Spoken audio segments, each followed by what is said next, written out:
একটা ব্যাপার লক্ষ্য করেছেন, সমন্বয়ক আর উপদেষ্টার মধ্যে কিন্তু একটা দলাদলি শুরু হয়ে গেছে। মানে বর্তমানে রাজনৈতিক অবস্থাটা এমন পর্যায়ে এসে দাঁড়িয়েছে, আসলে আমি আমার আমার ক্ষুদ্র মস্তিষ্কে যেটা আমি মনে করি, সবকিছুর ঊর্ধ্বে হচ্ছে ক্ষমতার টাকা। মানে সবকিছুর পরিশেষেই আপনার এই যে যতই দেখেন মিডিয়ার সামনে এসে দেশকে ভালো করতে চাচ্ছে, দেশের জন্য কাজ করতে যাচ্ছে, মানে দেশকে একদম চাঙ্গে তুলে রাখবে এমন এমন এই কথা বলতেছে, যত উপদেষ্টাই আসুক না কেন ভাই, সবকিছু শেষে হচ্ছে টাকা। হ্যাঁ, এর জন্যই এত দলাদলি করতেছে।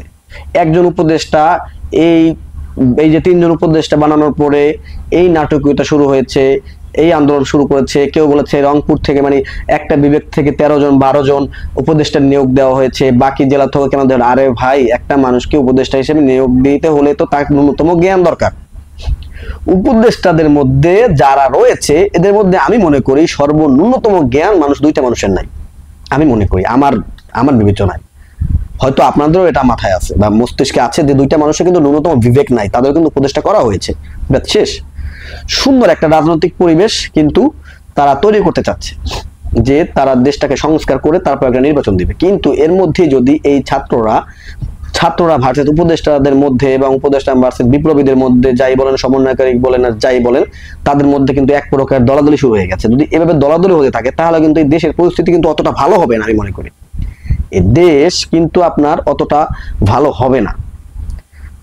এক সময় দেখবেন কি কামড়াকামড়ি শুরু হয়ে গেছে, যে যেখান থেকে পারতেছে সে সেখান থেকে লুটে খাবে, এরকম একটা পরিস্থিতি হয়ে যাবে।